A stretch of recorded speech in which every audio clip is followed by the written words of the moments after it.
সাবাস healthy kitchen থেকে আজকে আমি আপনাদের জন্য খুবই মজার একটা সালাদ বানিয়ে দেখাবো। তো এটা মাত্র 2-3টি উপকরণ দিয়েই এই মজার সালাদটি আমি বানিয়ে নিব। কিভাবে বানাবো স্কিপ না করে পুরো ভিডিওটি দেখে নেবেন। এতটাই মজার যে আপনি বারবার শুধু এই সিম্পল সালাদটি খেতে চাইবেন। শুধুমাত্র শসা দিয়ে এই সালাদটা আমি বানিয়ে থাকি। এটা রুটি, নান, পোলাও সব কিছুর সাথেই খাওয়া যায়। তো জানেন তো যে আমাদের বাসায় এই সালাদটা না হলেই চলে না, মানে প্রতিবারই যাই বানাই না কেন এই সালাদটা লাগবে, খুবই পছন্দ করে সবাই। তাই আজকে আমি এই শসার সালাদটা যখন বানাচ্ছি ভাবলাম যে এটা আমি আপনাদের সঙ্গে অবশ্যই শেয়ার করব। অনেক দিনের ইচ্ছে ছিল যে এই সালাদটা আমি আপনাদের জন্য বানিয়ে দেখাবো। এত মজার একটা সালাদ আমি খাচ্ছি, কিন্তু আমার আশেপাশের মানুষগুলো এটা খাচ্ছে কিনা আমি নিজেও জানি না, চাই না যে কেউ মিস করুক। তো প্রতিটি এখানে আমি 5টি শসা নিয়েছি। আপনি যতটুকুন পরিমাণ খাবেন ততটুকুন পরিমাণে নিয়ে নেবেন। আর হ্যাঁ, এটা কিন্তু আপনি ডায়েটের জন্য খেতে পারেন। প্রত্যেকটা উপকরণ খুবই হেলদি, একদম কি বলবো যে পারফেক্টভাবে আপনার স্বাস্থ্যের সাথে যায়, কোনো রকমই প্রবলেম হবে না। তো সেটাই তো দেখার বিষয়, খুবই মজার বিষয় যে আমি এখানে কি এমন জিনিস ইউজ করছি যে এটা দিলে এত টেস্টি হবে, এই সালাডটা এত ডিফারেন্ট, এত টেস্টি কেন। তো এইটার জন্য আমি এটাই বলতে পারি যে আমার শাশুড়ি আম্মার কাছ থেকে আমি শসার এই সিম্পল মজার সালাদটা আমি শিখেছি। কারণ উনি অনেক বছর পাকিস্তান ছিলেন। তো পাকিস্তানে যখন ছিলেন ওরা নাকি ঠিক এইভাবে শসা দিয়ে খুব সিম্পলভাবে এই শসাটা অনেক বেশি করে বানাতো এবং প্রতি বেলায় এই সালাদটা ওরা খেত। তো সেখান থেকে আমার এটা শিখে নেওয়া, আর সেটা আপনাদের কাছে আজকে আমি শেয়ার করতে যাচ্ছি। আর আপনারাও বেশি করে এটা শেয়ার করবেন। তো সবগুলো শসাই আমার এখানে কেটে নেওয়া হয়ে গেল।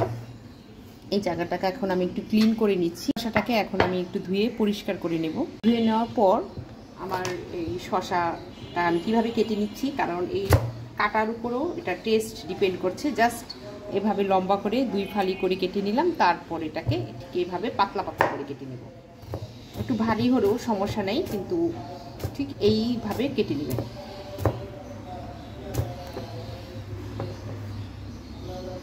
যারা খুব ছুরি দিয়ে তাড়াতাড়ি কাটতে পারেন তাদের জন্য তো খুবই ভালো। আমি শিওর যে আজকের এই শসার সালাদ বানানোর রেসিপিটি যারা দেখবেন, যারা খাবার বানান নিয়মিত রেস্টুরেন্টে, তাদের চোখে যদি পড়ে অবশ্যই আমার এই রেসিপিটিও ফলো করবে, আমি ভালো করেই জানি। তো আমি চাচ্ছি যে আপনারা আসলে এই সালাদটা আসলে বানিয়ে খাবেন, কারণ এই সালাদটা আমি অনেক জায়গাতেই খাইনি, একটু ডিফারেন্ট। হ্যাঁ, শসার সালাদ খেয়েছি, কিন্তু আমি যেভাবে আজকে নতুন একটা জিনিস অ্যাড করব সেটা দিয়ে হয়তো অনেকেই খাননি, তাই একটু ডিফারেন্টই বটে।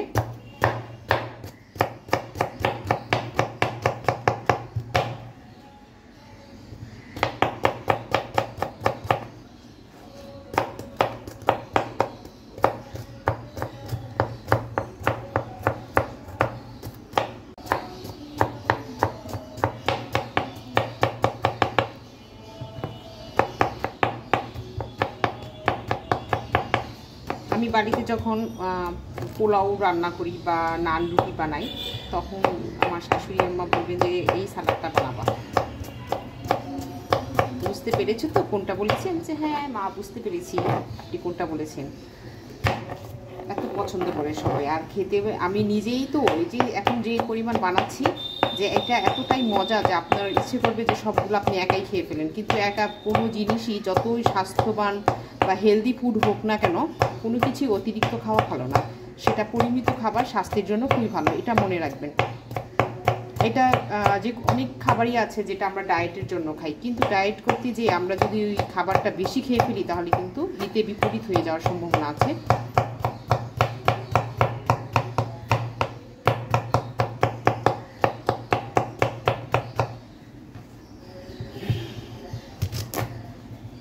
সবগুলো শসা কেটে নেওয়ার পরে এখন আমি একটা বোলের মধ্যে তুলে নিচ্ছি।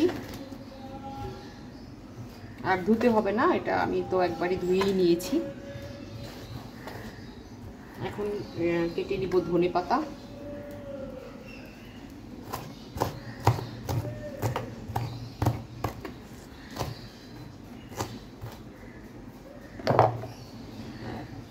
এখানে আমি ধনেপাতা কুচিটা সরাসরি শসার মধ্যে দিয়ে দিলাম। আর এখানে আছে কাঁচামরিচ। কাঁচামরিচ আপনি আপনার ঝাল ইচ্ছে মতো আপনি দিতে পারেন, ঝাল বেশি খালি বেশি দিবেন। তবে সালাদে সাধারণত একটু হালকা ঝাল বা কম ঝাল হলেই ভালো লাগে, তাতে সবাই খেয়ে নিতে পারে। তো যাই হোক, এখন আমি এই যে সালাদটা বানিয়ে নিব, তার জন্য আমি এই যে কাঁচামরিচগুলো কেটে নিয়েছি, এগুলো সব কিছু এখানে দিয়ে দিলাম। ধনেপাতা কুচিটা আমি আগেই দিয়ে দিয়েছি। এখন এখানে দিয়ে দিচ্ছি পেঁয়াজ কুচি। পেঁয়াজটা আপনারা আপনাদের পছন্দ মতো কেটে নেবেন। তো এখানে পেঁয়াজ কুচি আমি সবটুকুনি দিয়ে দিলাম। আর এখানে দিয়ে দিব স্বাদ মতো লবণ। লবণটা টেস্টও আপনারা বুঝে দিবেন। এখন আমি যে জিনিসটা দিব সেটা হচ্ছে এই যে আমি বললাম যে একটা ডিফারেন্ট টাইপ মজার সালাদ। জানেন এই যে ভিনেগার, এই ভিনেগারটাই না এই সালাডটার মজা করার মেইন উপকরণ। এতটা মজা লাগে এই ভিনেগারটা দিলে। আর ভিনেগার কিন্তু স্বাস্থ্যের জন্য, পেটের জন্য খুবই ভালো। এটা পেটে গ্যাস জমতে দেয় না। তাই এখানে আমি দিয়ে দিচ্ছি 2 টেবিল চামচ, 3 টেবিল চামচ ভিনেগার দিয়ে দিচ্ছি। তো এখন খুব ভালো করে এটাকে নেড়ে চেড়ে নিচ্ছি। এই তো খাওয়ার জন্য কিন্তু এটা রেডি হয়ে গেল। দেখুন আমি ভিডিওটা অনেক ক্লোজ করে দেখাচ্ছি। খুব সুন্দর একটা কালার আসছে। সালাডটা দেখতে অনেক লোভনীয় লাগছে, খেতেও কিন্তু দারুণ টেস্টি। দেখতে যেমন, খেতেও তেমন।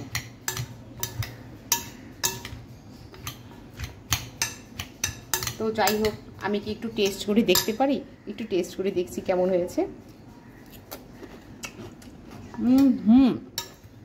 অসাধারণ, অসাধারণ, কি বলবো, অসাধারণ। আমি তো এটা এখনই খেয়ে ফেলতে পারবো মনে হচ্ছে, খেতে খেতে শেষ হয়ে যাবে। তো যাই হোক, এই তো হয়ে গেল আমার দারুণ মজার শসার সালাদ। এই সালাদটি আপনি নান, রুটি, পোলাও, ভাত সব কিছুর সাথে খেতে পারবেন। আর এতটাই সহজ আর এতটাই শর্ট টাইমে মধ্যে এই সালাদটা বানিয়ে নেওয়া যায়, এতটাই টেস্টি, সেটা মানে বলে বোঝানো যাবে না। তো আপনারা অবশ্যই আমার এই শসার সালাদটি ফলো করবেন আর কমেন্টস করে জানাবেন কেমন হয়েছে। সবাইকে অনেক অনেক শুভেচ্ছা, ভালোবাসা। সবাই ভালো থাকবেন, সুস্থ থাকবেন, সুন্দর থাকবেন। আল্লাহ হাফিজ।